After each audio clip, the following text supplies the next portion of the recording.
One day, Jesus was teaching people about how God wanted them to live. Some of the people wanted Jesus to touch their children and bless them. When the people brought the young children to Jesus, the disciples scolded them and tried to send them away.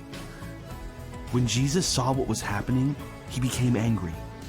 He told his disciples, "Let the children come to me. Don't stop them, because God's kingdom belongs to ones like these. Whoever does not receive God's kingdom like a little child will never enter it." Then Jesus took the children in his arms, laid his hands on them, and blessed them.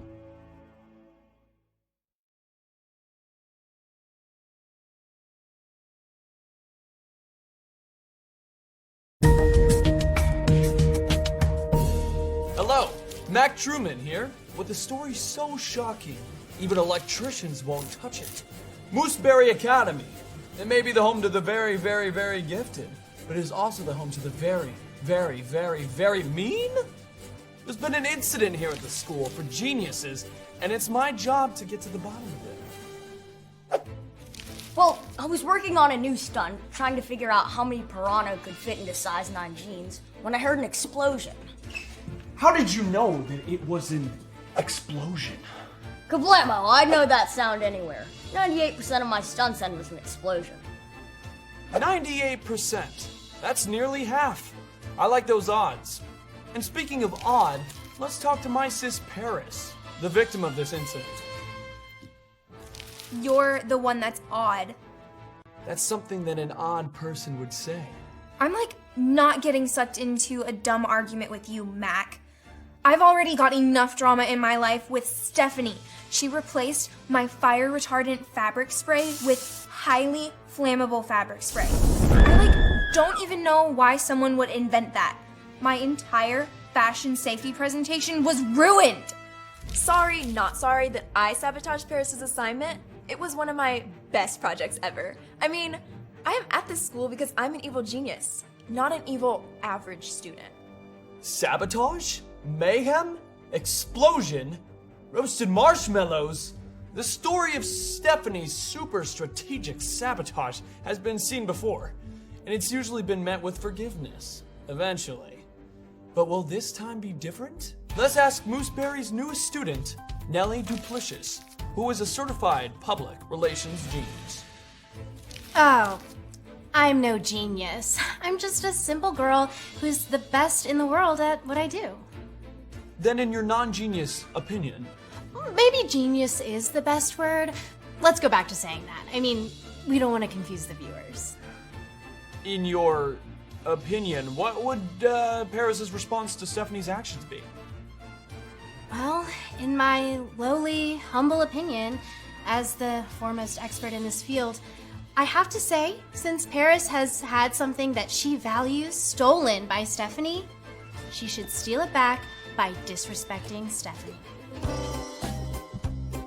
So, she should destroy something of Stephanie's. Oh no, I'm talking about a complete disrespect makeover. She should live every day of her life like Stephanie is not important.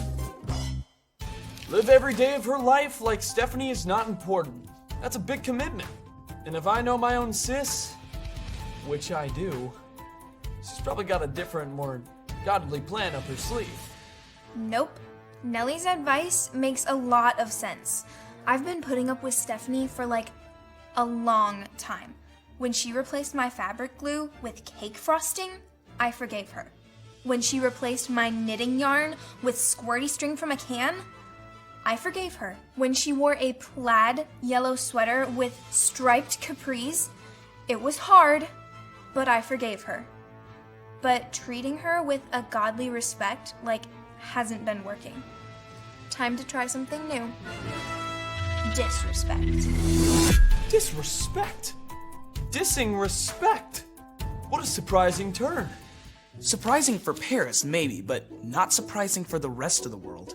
Unfortunately, lots of people agree with Nellie's point of view that we should treat others like they are not important, especially if we have allowed someone to make us feel that way about ourselves.